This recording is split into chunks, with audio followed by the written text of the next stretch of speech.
ఓం శ్రీ గురుభ్యో నమ. శ్రీ గురు చరిత్ర జ్ఞానకాండము మొదటి అధ్యాయము. ఓం శ్రీ గణేశాయ నమ. ఓం శ్రీ సరస్వతి అయి నమ. ఓం శ్రీ గురుభ్యో నమ. శ్రీపాద శ్రీవల్లభ శ్రీ నరసింహ సరస్వతి శ్రీ గురు దత్తాత్రేయాయ నమ. అధ్యానం. శ్లోకం. మాలాకమండలు రథ करपद्मयुग्मे मध्यस्थपाणियुगले डमरुत्रिशूले यस्य स्वोद्भकरयोः शुभशङ्खचक्रे वन्दे तन्मत्रि वरदां भुजषट्कयुक्ताम्. అనగా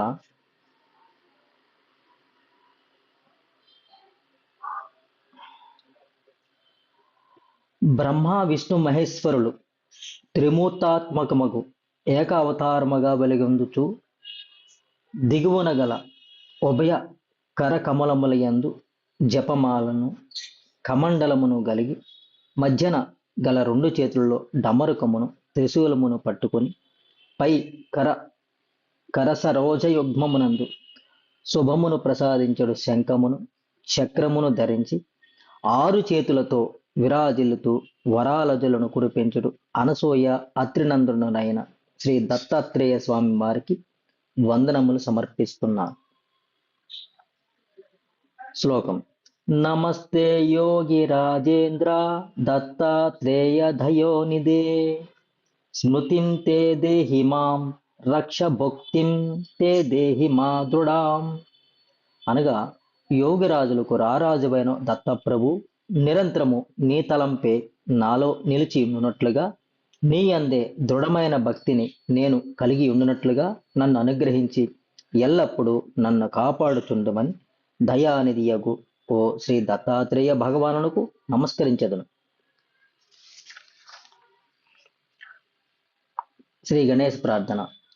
ఓం నమో జీ విఘ్నహర గజానన గిరిజా కుమార జయ జయ లంబోదర ఏకదంత శూర్పకర్ణ. సమస్త విఘ్నములను తొలగించినట్టు విఘ్నేశ్వర నీకు నమస్కారము. గిరిజవదన గిరిజకుమార లంబోదర ఏకదంత శూర్పకర్ణ నీకు జయము జయము.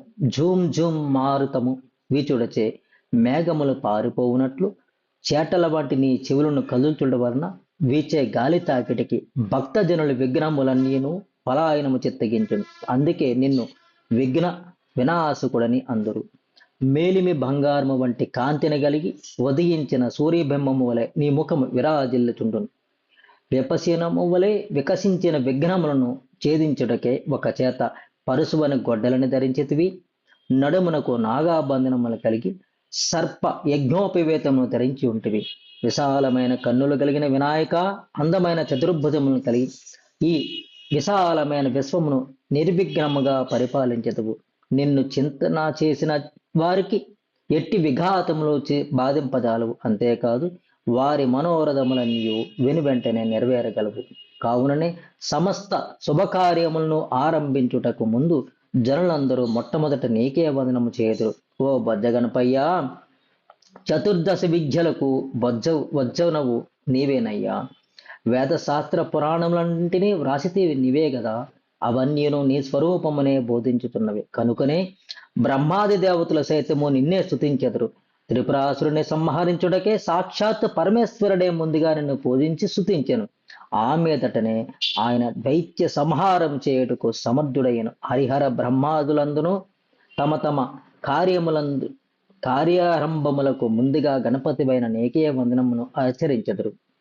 తద్వారా నీ అనుగ్రహమును పొంది సమస్త అభిష్టములను సాధించుకుందరు. కృపానిధి ఘనానాద ఓంకార విఘ్నహర్త వినాయక అభయ ప్రదాత నా బుద్ధిని ప్రకాశింపజేయం. స్వామి, నీవు సమస్త గణములకు నాయకుడువు. నీకు నమస్కరించుటచే సమస్త కార్యములు సులభముగా నెరవేరగలవు. గౌరీ కుమార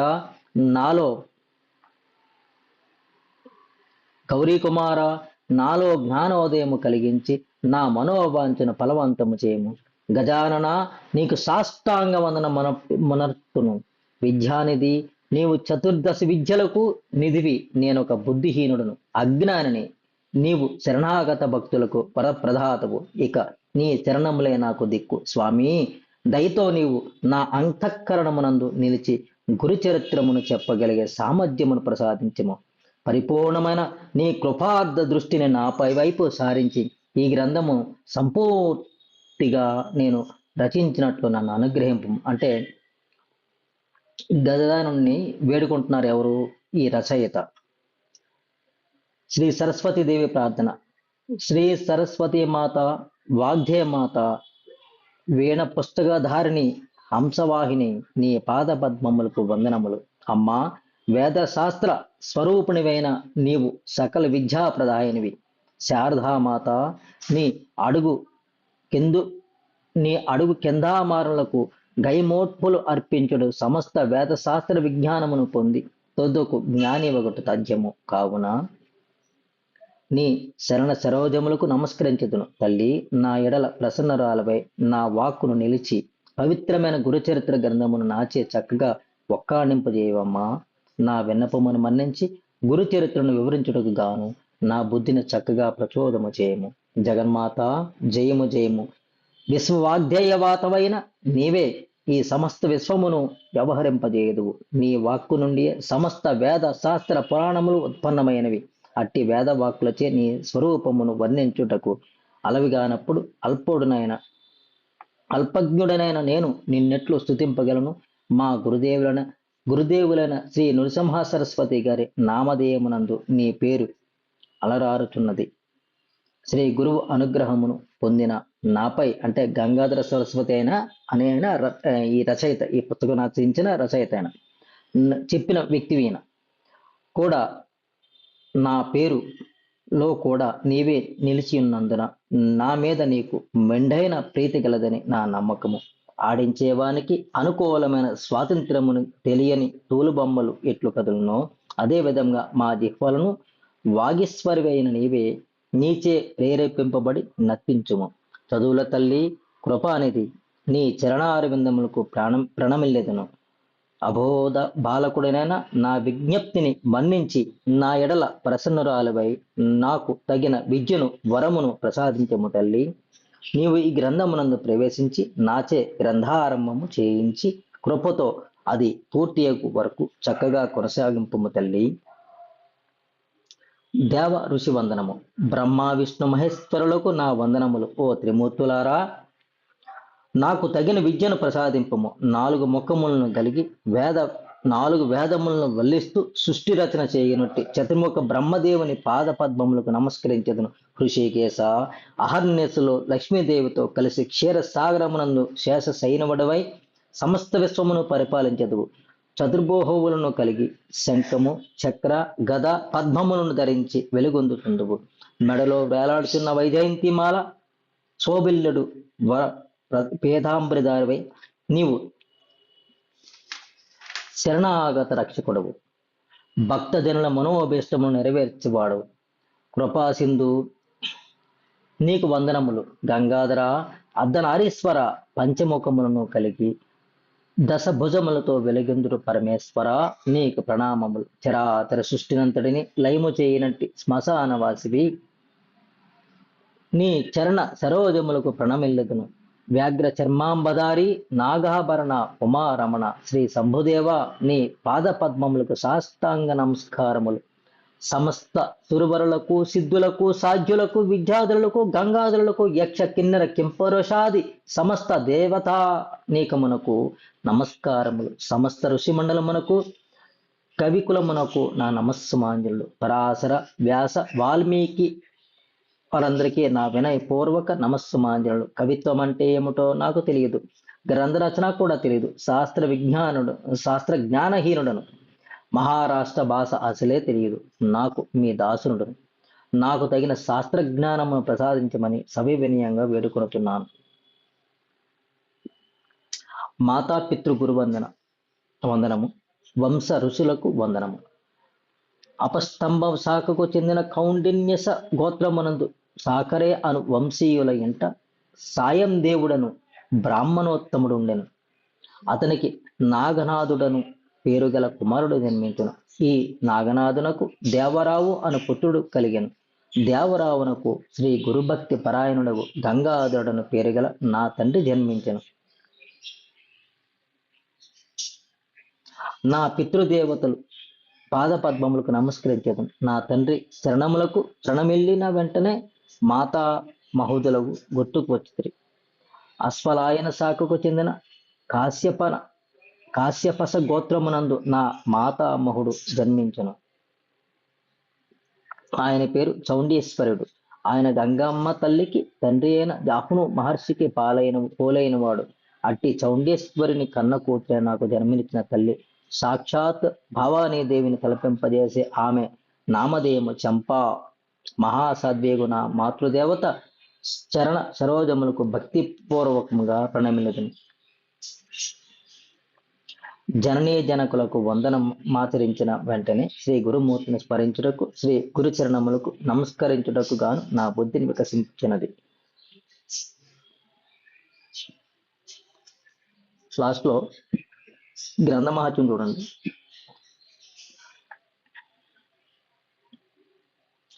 ఎవరికి ఈ కథా శ్రవణము అతి మధురముగా రుచించునో వారికి పుత్ర పౌత్రాది సంతానము అభివృద్ధి చెందును. వారి ఇండలో లక్ష్మీదేవి అఖండముగా తాండవించుచుండును. ఎవరి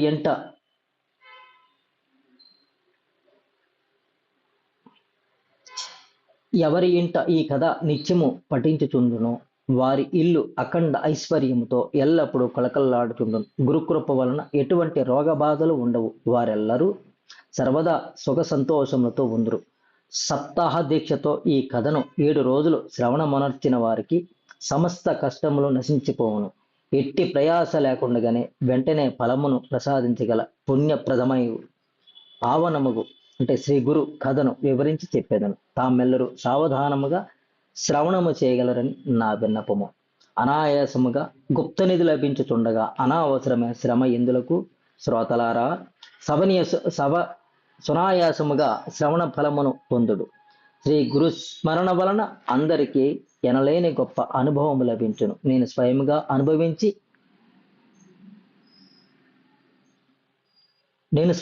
అనుభవించి విన్నవించుతున్న విషయమును గాన తాము సంశయింపవలసిన పని లేదు. తృప్తిగా భోజనం చేసిన వాడు ఆకలి తీరి కమ్మని చేనుపులు తీసినట్లుగా శ్రీ గురు చరితామృతమును శ్రద్ధగా శ్రవణం చేసిన వారికి గొప్ప అనుభవము కలుగుట తథ్యము. ఇప్పుడిక వారందరూ శ్రీ గురు మహత్యమును గూర్చి ప్రశంసించకుండా ఉండలేరు. మామూలు ఏగనోటి నుండి కమ్మని తేనె స్రవించుట సాధ్యమా అని సంశయించిన సామాన్యుడమైన నా మాటలను పెడచెవన పెట్టవద్దు సుమా. అల్పమైన ఆల్చిప్పలోనికి అమూల్యమైన ముత్యము చేరినట్లు, మెట్ట తామర నుండి కమ్మని కర్పూరము వెలువడినట్లు, తుచ్చమైన కాకిరెట్ట నుండి పవిత్రమైన అశ్వత్థవృక్షము మొలిచినట్లు, వంకర టెంకర కలిగిన చెరకు గడ నుండి తీయని అమృతము వంటి రుచికరమైన రసము వెడలినట్లు, సామాన్యుడనైన ఈ గ్రంథకర్తను పట్టించుకొనకుండా దివ్యమైన శ్రీ గురుచరిత్ర యందు మీ దృష్టిని నిలపగలరు. గురుస్మరణపై ఎవరికి గురి ఉండునో వారే నా మాటలను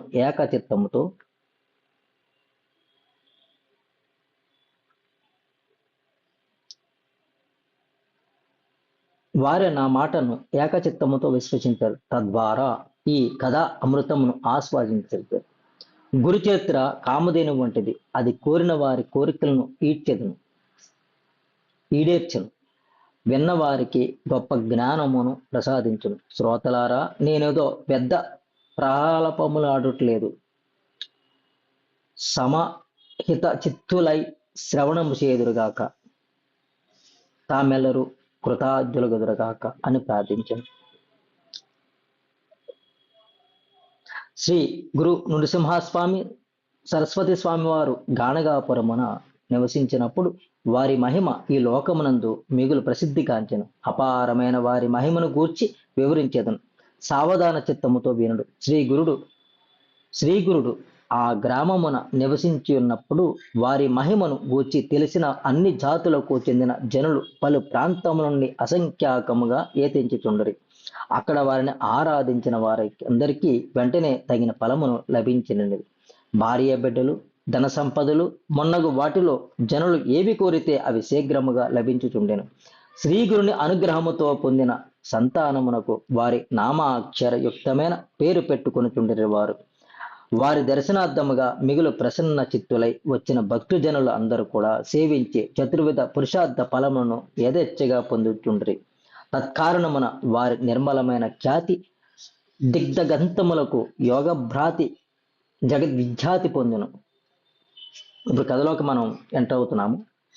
నామధారకుడు శ్రీ గురు దర్శనార్థము వెడలుట. ఇట్లుండగా శ్రీ గురు మహిమను గూర్చి వీరిన నామధారకుడు అను ఒక భక్తుడు నిరంతరము శ్రీ గురుమూర్తిని ధ్యానించుతుండెను. శ్రీ గురుదేవుల సాక్షాత్కారము తనకెట్లు లభించునా అని నిరంతరము కూడా మిక్కిలి వ్యాకుతుడై వృధా వ్యధపడుచుండేవాడు. అంతటా ఒకనాడు శ్రీ గురు దర్శనార్థమునకే వెళ్ళవలసినని దృఢముగా మనసులో నిశ్చయించుకుని గాణగాపురమునకు బయలుదేరను. శ్రీ గురు పాద పద్మముల యందు చిత్తమును అంటే మనస్సును నిలిపి గొప్ప దీక్షతో శిక్షాభావమును కలిగి ఆకలి దప్పులను సరుకు చేయక అంటే ఆకలి దప్పులను పట్టించుకోకుండా వెళుతున్నాడట. గానగాపురానికి నడుస్తూ దారిలో ఇట్లు తలపోతున్నాడు. ఏమనంటే, శ్రీ గురుమూర్తి సాక్షాత్కారము లభించునో, జడమగు ఈ శరీరంతో నాకేమి ప్రయోజనము, దీనిని త్యజించి వేయదును. అంటే గురుమూర్తి యొక్క సాక్షాత్కారము నాకు లభించకపోతే జడమగు అనవసరమైన శరీరంతో నాకేం పని, దీనిని వదిలివేస్తాను అనుకుంటున్నాడట. ఎవరి నామమును స్మరించినంతలోనే మిక్కిలి దైన్య దశ హరించిపోవునో అట్టి గురునామ చింతనకే అంకితమైన నేను వ్యర్థమైన విచారమునందు మునుగుటి ఎలా అంటే ఎవరి పేరైతే నేను తలుస్తానో ఆ తెలిసినంత మాత్రం నాలో ఉన్న పాపాలన్నీ కూడా పటాపంచలైపోతాయట. అట్లాంటి దశలో ఉన్న నాకు ఇంకా వ్యవహారాల్లో ఎందుకు నేను విచారణ అంటే వ్యవహారాల్లో ఎందుకు మునగడం అని ఆలోచిస్తున్నాడట. పరుసువేది సోకినంతనే మాత్రమే ఇనుము బంగారము గను కదా. అంటే పరుసువేదిన ఒక వస్తువు ఉంది, దానితో ఇనుము తాగగానే అది ఒక లిక్విడ్ లా ఉంటుంది అనమాట. అది పరుసువేది అనేది, అది ఇనుము తాకగానే బంగారంలో మారిపోద్దట. అట్లాంటిది గురువు యొక్క పవిత్ర నామమును నా చిత్తమునందు దృఢముగా నిలిపి ఉన్న నాకు మిగులు కష్టము కలిగిన ఎడల అది ఎవరికి సిగ్గిచేటు. గురువును సాక్షాత్తు సదాశివుడనియు కృపామూర్తి ఇవనియు అందులో చెప్పుచుందరు కదా. అట్టి గురువానుగ్రహము నా యందు మాత్రము ఏల ప్రశ్నింపకూడదు అని శ్రీ గురుమూర్తిని పొందవలనన్న బలమైన ఇచ్చతో అత్యంత వ్యాకుల చిత్తుడైన శ్రీ గురుభక్తుడగు నామధారకుడు మిక్కిలి ఖేదమునకు గురై ఈ విధంగా శ్రీ గురువును గోచి నిందాస్తుతి పూర్వకంగా స్తోత్రము చేయసాగాను.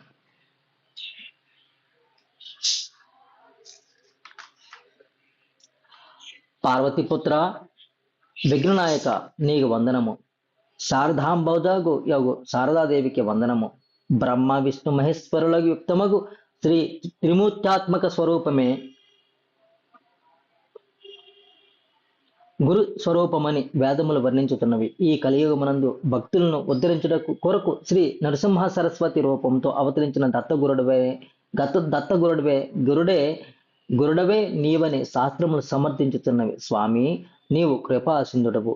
త్రిమూర్తుల గుణగణములకు ఆశ్రయస్థానమైన నీవు ఆశ్రిత భక్త రక్షకుడు కావా. దయానిధి యతీశ్వర శ్రీపతి నా విన్నపమును వినుము. స్వామి, నా అంతఃకరణము శుద్ధముగా లేదు, అంటే నా మనస్సు శుద్ధంగా లేదు. భావభక్తి ఎన నేనేమియో నాకెంత మాత్రం తెలియదు. పరిపరి విధాములుగా పరిగెత్తుడు నా మనసు స్థిరముగా ఉండట్లేదు. ఓ గురుదేవా, నా అపరాధములను మన్నించి నా పాపములు హరించి నా హృదయమునందు సాక్షాత్కరింపము. దేవా, దయ పయోనిధి ఆలసింపకము. వేవేగమ్మురము నాలో నిలువుము. నరహరి అనంత తల్లి అను బిడ్డను విడిచి దూరదేశమును ఎట్లుండగలదు. తల్లి తన బిడ్డను విడిచి దూరదేశం ఎట్లుండగలదు. ఆ విధంగా నీవే తల్లివి, నీవే తండ్రివి, నీవే సకుడవు, నీవే నా సోదరుడవు, నీవే నా కులదైవము, మాకు సర్వస్వము నీవే తండ్రి. మా వంశ పరంపరగా నిన్నే పూజించుచుంటిమి. నరహరి సరస్వతి యతీంద్ర సంతతము నేను నిన్ను భజించుచుంటిని. అయినను మిగులు దీనుడనై నిరంతరము దుఃఖపడుచుంటిని. నా చిత్తమునకు ఎల్లప్పుడూ చింతయే దిక్కగునా. నీవు భక్తుల పాలటి కృపాసింధుడవు అందురు గదా. మరి నాకు దుఃఖమునే ప్రసాదించుట తగున? త్రిమూర్తి కృపాళు అనంత, నీవు సమస్త విశ్వమును పరిపాలించుచుండటి వాడవు, దేవతలను కూడా రక్షించుటకు సమర్థుడవు, వారికి దాతవు కూడా నీవే కదా. అయినచో ఈ నేను నిన్ను గాక వేరెవరిని అడుగుదును? విశ్వపోషణ కర్తవు నీవే, భర్తవు నీవే, ఇంతేకాదు సర్వసాక్షివి నీవేనని, సమస్తము తెలిసిన సర్వజ్ఞుడు నీవే కొడవేనని వేద పురాణ శాస్త్రములు నీవు ఘోషించుతున్నవి. అయినచో నా మనోభావమును నీకు తెలుసుకొనలేవా? నా మనోభావమును నీవు తెలుసుకొనలేవా? తల్లిదండ్రుల ఎదయ ఎట్లుండునో, ఎప్పుడు కలుగునో పసిపిల్లవాడికి ఎంత మాత్రము తెలియదు కదా. నేను పాపాత్ముడనే అగుదునుగాక, పుత్రుడు తల్లి మీద కోపపడి కొట్టి జుట్టుపట్టి పీకుతున్నను, ఆ తల్లి ఇంచుకైనను ఆగ్రహించక నవ్వుతూ ఎత్తుకని ముద్దాడి ముచ్చటగా క్షమించును గదా. అటులనే నా తప్పులను క్షమించి నన్ను రక్షింపలేవా గురుమూర్తి? నేను నీకేమి ఇయ్యలేదని భావించి నాకు నీవు ఏమీ ఇయ్యకూడదని తలంచితవా? అట్లయితే సమస్త భూమండలమును నీకు దారపోసిన బలిచక్రవర్తిని సుతల లోకమునకు పంపిద్దవు కదా. అంతేకాదు విభీషణుడు నీకేమి ఇచ్చినని అతనికి బంగారు లంక రాజ్యమునే కట్టబెట్టిద్దువు కదా. అంతెందులకు ధ్రువకుమారునకు నీవు ఏమిచ్చితునని అతనికి ధ్రువ పదవిని ప్రసాదించేదివు కదా. పరశురాముడివై గండ్రగొడ్డలని చేబూని పృథ్వీ అందలి దుష్ట క్షత్రియులను అందరినీ సంహరించి భూమండలము అంతయు విప్రులకు దానమనర్చితివి కదా. వారెవరైనా నీకేమైనా ఇచ్చారా? దేవా నేనొక్కడినే నీ ఒక్కడివే ఈ చరాచర సృష్టిని పోషించదవు కదా. అల్పమైన ఈ దోమ వంటి వాడునగు నేను నీకేమివ్వగలను ప్రభు? నరహరి, నీవు శ్రీమంతుడవు, శ్రీపతివి, నీ ఇంటిలో మహాలక్ష్మి స్వయంగా నడియాడుతుండను కదా. సర్వ సముద్రి కలిగిన వాడవు నీవు, అత్యంత దీనుడవు నేను దీనాపనుడవు నీవు. అట్టి నీవు నా నుండి ఏమి ఆకాంక్షించదవు? నీకు నేనేమి ఇవ్వగలను? తల్లి తన శిశువును ఒడిలోనికి తీసుకుని కన్యమును ఇచ్చుతుండనే గాని అందుకు బదులుగా ఆ శిశువు నుండి ఏదేని కోరుకున్నా ఒకరి నుండి ఏదో ఒకటి తీసుకుని అందుకు బదులుగా వేరొకటి ఇచ్చువాడు దాత కానే కాడు గదా. అప్పుడు నిన్ను దయానిధిగా కొనియాడుట హాస్యాస్పదమే అగును. ఒకవేళ నీవు శక్తిహీనుడవని నేను అనుకుందుననుచో చతుర్దశ భవనములు నీ ఆధీనములే కదా. అందరికీ దాతవు నీవే. అట్టి నీకు నేను ఏమివ్వగలను? సేవను గైకొని ప్రతిఫలం నిచ్చుట సామాన్యులు చేయ పని కదా. దానిని దాతృత్వమని ఎవరెందురు? నీవు విశ్వధాతువు కదా. ఆకాశమునందు గల మేఘములు లోకుల నుండి ఏమి కోరి సకాలమున వర్షించుతున్నవి? అవి చక్కగా వర్షించి నదీ నదములు తటాకములు బావులను నీటితో నింపుతున్నవి కదా. మేఘములు తమ సహజమైన ఈ సేవను విడినాడినచో భూమండలమునకు కావలసిన నీటిని ఎవరు అందించగలరు? ఇది ఒక్కటే సహజమో దయాసింధువునవు పిరుదువు కలిగిన నీకును మమ్ములను రక్షించుట అంతే సహజ ధర్మము కదా. ఇచ్చట దానములకు బదులు కోరేకునే దాతకు దుర్దశయే దాపురించును కదా. అట్టి వాడిని దయా సముద్రుడవని కొనియాడుట ఎంతవరకు సమంజసము? జన శరణ్యుడివైన నీవు నన్ను రక్షింపలేవా? నా మనసు నిలకడగా లేదు, సేవించుట అనున్నది నాకు తెలియదు. ఈ నామదలుడికి అనుకుంటూ వస్తానమాట. అంటే తండ్రి నిన్ను ఏ విధంగా నేను పొగడాలి, నీకు ఏమి ఇవ్వాలి, నీకు ఏమి ఇస్తే నువ్వు తీసుకుంటావు, అసలు ఇచ్చేవాడు నేనెవరిని, తీసుకునేవాడు నువ్వెవరు, అసలు మొత్తం ఈ భూమండలాన్నే పరిపాలిస్తున్న నీకు నేనేమి ఇవ్వగలను, ఇస్తే అసలు నా వల్ల అవుతుందా అని చెప్తున్నాడు అన్నమాట. బాధపడుతున్నాడు, అనుకుంటూ వస్తున్నాడు. మా వంశమునందరి పూర్వీకులందరూ తమ జీవితకాలం అంతయు నీ చరణ సేవతోనే గడిపించడం. నామదాయకుడి యొక్క పూర్వీకులందరూ కూడా శ్రీ గురునే సేవిస్తూ వస్తున్నారట. మా వంశ పెద్దలు సంపాదించిన సేవా సంపద వలన ఇప్పుడు నీవే మాకు రుణపడి ఉంటివి. మా వంశ పెద్దలందరూ కూడా చేసిన సేవకి నీవే మాకు రుణపడ్డావు స్వామి. కావున కృపాసింధు ఈ దీనును రక్షించి ఆ రుణమునకు బదులు తీసుకొనవచ్చును కదా. అడుగుతామట. ఆ రుణం నువ్వు తీసుకో తండ్రి, నాకు నన్ను కరుణించచ్చు కదా, నాకు ప్రత్యక్షం అవ్వచ్చు కదా అనుకుంటున్నాడు అన్నమాట ఇక్కడ. తండ్రి తండ్రి చేసిన సేవకు పుత్రులు అతడిని సంరక్షించుట పరిపాటి. అదే విధంగా నన్ను మీరు సంరక్షించవచ్చును కదా. నా ఎడల ఇంతటి కాఠిన్యమేళ, నిన్నే విశ్వసించి నిరంతరము నిన్నే స్మరించు నీ కొరకే విలిపించే ఈ బాలునిపై ఏల దయ కలుగుటలేదు నీకు తండ్రి. ప్రభు, నీవు నా మాటలను మన్నించి నా ఎడల నేను ఇప్పుడే సాధు సత్పురుషులతో విన్నవించుకొని నాకు కావలసిన దాన్ని నేను రాబట్టుకుందును. నువ్వు ఎప్పుడైతే నన్ను కరుణించలేదో, కటాక్షించలేదో, నా మాటలను మన్నించలేదో, అప్పుడు నేను సత్పురుషులతో అందరితో చెప్తాను, సుమా అని చెప్తాను అనమాట. నాకు కావాల్సిన దానిని నేను రాబట్టుకుంటాను అంటున్నాడు. నువ్వు నన్ను కరుణించకపోతే, కటాక్షించకపోతే, మా పెద్దలు చేసిన సేవను గూర్చి నువ్వు అనుగ్రహించి నన్ను కరుణించకపోతే సాధు పురుషులతో చెప్తానంటాడు ఆయన. లేదా నీపై వ్యవహారము చేసి వ్యాజ్యములు పెట్టుకుని సాధించుకుందాం, లేదంటే నీతో గొడవ పెట్టుకుని మరీ సాధిస్తాను స్వామా అంటున్నాడు. గురునాథ, అంకిత భావంతో దాసుడనైనా నా పట్ల నీకింతటి పంథమేలనో నాకు బోధపట్టలేదు. నీతో సరితూగు వారి పట్ల ఎంతటి కాఠిన్యత వహించినను చెల్లునే గదా. నా వంటి అల్పుడగు దాసుని ఎడల కినుకు వహించుట తగునా.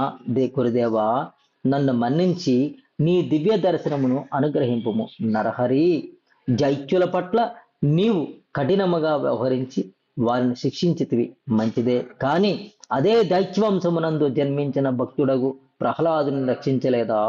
మరి నీ సేవకుల సంతతమైన నా ఎడల ఇంతటి నిష్ఠూరమును ప్రదర్శించుట ఎందులకు? గురునాథ, నేను అపరాధినని తలంచి నా పట్ల అలకబూనితవా ఏమి? లేక వీడు దుదుకుడని దుష్టగుణములను కలవాడని ఎంచి దూరముంచితవా? అయినను లోకములో కన్న తల్లి దుర్మార్గురాలగున. పసివాడు తల్లిని కసురు కొనినను, ఒకవేళ కొట్టినను తల్లి కోపగించకుండా వాత్సల్యము పెళ్ళిబుకుచుండగా కౌగులించుకున్నాను కదా. ఒకతో అయితే గనక తల్లి కోపగించుకున్న తండ్రి చేరదీసి కొడుకును ఓదార్చును, లేదా తండ్రి కోపగించినచో తల్లి దగ్గరకు తీసుకుని ప్రేమతో వాడిని బొజ్జిగించును కదా. ఇక నాకు మాత్రము తండ్రివి నీవే, తల్లివి నీవే, నాకు సర్వస్వము నీవే కదా. గురునాథ, ఇక నీవు కోపగించినచో నా గతి ఏమిటి? నేను ఎవరితో చెప్పుకోనగలను? ఇక నాకు దిక్కెవరు? దాసుడైన నన్ను దొడ్డ మనసుతో కనికరించము తండ్రి. ఇక్కడ గురుమూర్తిని యొక్క అనుగ్రహం పొందడం కోసము శ్రీ గురుమూర్తి యొక్క దర్శనార్థమై గాణగాపురానికి వెళ్తూ ఇలాగా తలపోస్తూ వెళ్తున్నాడు. నిన్ను ఎప్పటి నుంచో మా వంశ పెద్దలందరూ కూడా నిన్ను సేవ చేసుకుంటున్నారు. నీకు అట్లాంటి వంశంలో పుట్టిన నాకు నీవు ఇంకా కరుణించట్లేదేటి, కటాక్షించట్లేదేటి, నీ దర్శన భాగ్యము నాకు కలగట్లేదేటి, ఇప్పటి వరకు ఎందుకు కలగలేదు అనుకుంటూ గాణగాపురానికి నడుస్తూ వస్తూ ఇలా అనుకుంటున్నాడు అనమాట. సమస్త జగత్తునకు మీరే ప్రభువులని, స్వామి అని ప్రసిద్ధి గలదు.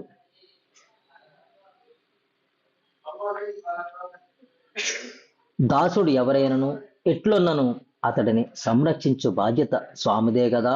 లోకులు నిన్ను అనాథనాథుడవని, అరక్షిత రక్షకుడవని కొనియాడుచుందురు కదా. నీ బిడ్డనైన నన్ను చేరదీసి కాపాడు తండ్రి. నీవు అత్యంత కృపాలుడువని, దయామూర్తివని సమస్త పురాణములు మాటి మాటికి ఘోషించుతున్నవి కదా. ఏది మీ కరుణ? అది ఎట్లుండునో నాకు తెలియట్లేదు స్వామి. నా మాటలు నీ చెవిన చేరటం లేదా ఏమి? నా మరణం ఆలకించవా గురురాజా? నా ఈ కరుణాపూరిత వాక్కులకు కఠినమైన శిలలు కూడా కరిగిపోవునేమో, కానీ నీ గుండె కరగట్లేదా ఏమి? భక్తులందరూ నిన్ను కరుణాసాగరువని కీర్తించెదరు, కానీ నా ఎడల రవ్వంత కరుణ కలగట్లేదా? ఎందులకు? నీ కోసమే వేచి వేచి నా కన్నులు ఎరిపెక్కుచున్నవి. తుదకు నా బ్రతుకు నాకు భారమే వ్యర్థమని అనిపించుతున్నది. గురుదేవా, నన్ను క్షమించి ఇకనైనా తరలి రావయ్యా. స్వామి పాహిమాం, ప్రభు రక్షమాం, రక్ష రక్ష, మాం రక్ష రక్ష అని పరిపేరు విధాములుగా ప్రార్థిస్తున్నాడట. తొదకు చిన్నుడైన తొదకు కిన్నుడై ఒక చెట్టు, అంటే ఇంకా అలిసిపోయి ఒక చెట్టు కింద కూర్చుని ఎలుగెత్తు ఆక్రందించుతూ శ్రీ గురుధ్యానములో మునిగి పరవశుడై మూర్ఛపోయాడట. ఇంతలో అతనికి ఒక దివ్యమైన స్వప్నము వచ్చింది. ఏంటంట, నామధారకుని దీనమైన ఆర్తనాదము కృపామూర్తియగు శ్రీ గురుమూర్తి ఆసనమును కదిలించిందేమో. ఇక ఆలస్యం ఎక్కడిది? అంబా అంటూ అరిచిన దూడవలే, దూడ పిలుపు విన్న గోవువలే ఒక్క ఉదుటిన శ్రీ గురుడు పరిగెత్తుకుని వచ్చి అతని ముందు నిలిచాను. అంతే, ఆ నామధారకుడు స్వప్నావస్థలోనే సతమస్కుడై శ్రీ గురుపాదములపై వాలిపోయాడట. తన శిరోజములను విప్పి శ్రీ గురుని చరణధూలని తుడిచి తన జలనయనములని శ్రీ గురుని సరోజములకు ఆనంద బాష్పధాలను అలికింది. అంటే తన జుట్టు విప్పి శ్రీవారి పాదాలు తుడిచాడట. తన యొక్క కళ్ళ నుంచి కన్నీరుతో ఆనంద బాష్పాలతో వారి కాళ్ళు కడిగాడట. ప్రేమోహన్మితుడై షోడశోపచార విధముగా ఆరాధించను. తద్వారా అతని హృదయము శాంతించను. తత్ఫలంగా అతని మందిరమున శ్రీ గురునాథుని స్వరూపము స్థిరముగా నిలిచిపోయింది. ఇదంతా కూడా కలలో జరిగిందట. అంతటా నామధారకుడు మహాదానందభరితుడై నిత్య భక్తుల హృదయ కమలయముల యందు శ్రీ గురునాథుడు తప్పగా నిలిచి ఉండను అన్నమాట శ్రీ గంగాధర నందుడగు సరస్వతికి ఎంతో ముదాహవయ్యేను. ఇది శ్రీ గంగాధర సరస్వతి విరచితమగు సిద్ధ నామధారక సంవాదాత్మకమైన పరమ కథా కల్పతరువగు శ్రీ గురు చరితామృతమునందలి శ్రీ నరసింహ సరస్వతి ఉపాఖ్యానము జ్ఞానకాండమునందు మంగళాచరణము అని మొదటి అధ్యాయము. జై దత్త, శ్రీ గురుదత్త. ఈ ఫస్ట్ అధ్యాయంలో నామధారకుడు శ్రీ గురుమూర్తిని, నృసింహ సరస్వతిని కలుసుకోవాలని, వారి యొక్క కరుణా కటాక్షాలని పొందాలని, వారిని దర్శించాలని గానగాపురానికి వెళ్తూ అత్యంత భక్తిభావంతో ఈ విధంగా తనలో తాను గురుమూర్తితో పోట్లాడుకుంటూ, అంటే ఎలా పోట్లాడతాడో భక్తుడంటే అనన్యమైన భక్తి విశ్వాసాలు కలిగిన వ్యక్తి మాత్రమే, భక్తుడు మాత్రమే భగవంతునితో యుద్ధం ఆడగలడు. మామూలుగా యథాలాపంగా భగవంతునితో యుద్ధం ఆడడానికి కానీ ఎవరికి రైట్స్ రావు. ఎవరికి వస్తాయంటే అనన్యమైన భక్తి కలిగి, అంటే అనన్యమైన భక్తి అంటే ఇక్కడ మనకి ఎలా వస్తుందంటే, ఇంకా ఈ విశ్వంలో, ఈ ప్రపంచంలో భగవంతుని తీసుకోవచ్చు, గురువుని తీసుకోవచ్చు, ఇక్కడ ఎవరైనా తీసుకోవచ్చు. ఇక్కడ భగవంతుడైనా గురువైనా వీరికి నృసింహ సరస్వతి వారే. నృసింహ సరస్వతి వారు ఎవరు అంటే దత్తాత్రేయుని యొక్క అవతారము. వారిని వీరి వంశం అంతా కూడా యథాశక్తితో సేవ చేస్తూ వస్తున్నారట. ఆ సేవలో వ్యక్తే ఈ నామధారకుడు కూడా. ఆ నామధారకుడు నిరంతరము శ్రీవారిని పూజిస్తూ ధ్యానిస్తూ కూర్చుని ఒకానొక రోజు తీవ్రంగా కోరుకున్నాడు, గురుమూర్తిని స్వయంగా దర్శించాలి. ఇప్పటి వరకు వారిని పూజలోనే దర్శించుకుంటున్నాడు, మనసులోనే దర్శించుకుంటున్నాడు. ఈ నేత్రములతో దర్శించుకోవాలి, ఈ దేహంతోనే వారికి సేవ చేయాలి అని ప్రగాఢ సంకల్పము తనలో కలిగి గానగాపురం వస్తున్నాడట. వస్తున్న తరుణంలో ఈ విధంగా ఆలోచిస్తూ నువ్వు రాక్షసులకి కూడా నువ్వు రాక్షసులకి శత్రువి. అట్లాంటి రాక్షస వంశములో పుట్టిన ప్రహ్లాదుని కూడా నువ్వు వారికి వరం ఇచ్చావు కదా, అట్లాంటిది నేనేం పాపం చేసుకున్నాను, ఇప్పటి వరకు నీ దర్శన భాగ్యం నాకు కలగలేదేమిటి నీ యొక్క కరుణా కటాక్షము నా మీద కరుణించలేదేటి అనుకుంటూ బాధపడుతూ బాధపడుతూ వస్తున్న తరుణంలో ఒక చెట్టు కింద నిద్రపోయాడు, అలసిపోయి వచ్చినప్పుడు నిద్రపోయినప్పుడు అతని యొక్క స్వప్నంలో శ్రీవారి దర్శనం అయిందట.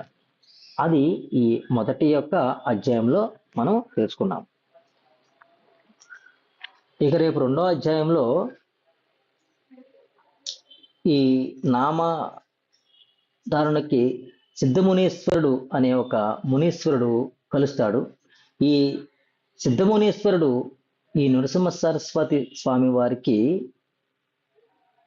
కొంతమంది శిష్యులు ఉన్నారు. ఆ శిష్యుల్లో ఒక ఆఖరి శిష్యుడు సిద్ధమునీశ్వరుడు అనమాట. ఈ సిద్ధమునీశ్వరుడు నామధారకునికి మధ్య జరిగిన కథావృత్తాంతము ఈ గురు చరిత్ర అన్నమాట.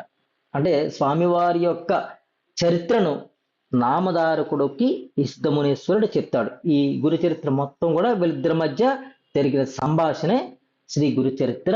మనకి ద్వారా శ్రీ స్వామివారి యొక్క గురుమూర్తి యొక్క విన్యాసములు ఈ భూలోకంలో ఏమి జరిగినాయి, ఎలా జరిగినాయి, ఎంతమందికి స్వామివారు అనుగ్రహించిరి, ఆ అనుగ్రహ భాషలో భక్తులైన వారు ఏ ఏ తప్పులు చేస్తూ ఉంటారు, ఏ ఏ తప్పులు చేస్తూ ఉంటే గురుస్వరూపులు ఆ భక్తులు అవ్వచ్చు లేదా శిష్యులు అవ్వచ్చు, ఈ గురుస్వరూపులు ఎలాగా వారి యొక్క తప్పులు సరిచేస్తూ ఉండేవారు. అసలు భక్తి అంటే ఏమిటి, జ్ఞానం అంటే ఏమిటి, వైరాగ్యం అంటే ఏమిటి, అసలు నువ్వేంటి, భగవంతుడేంటి,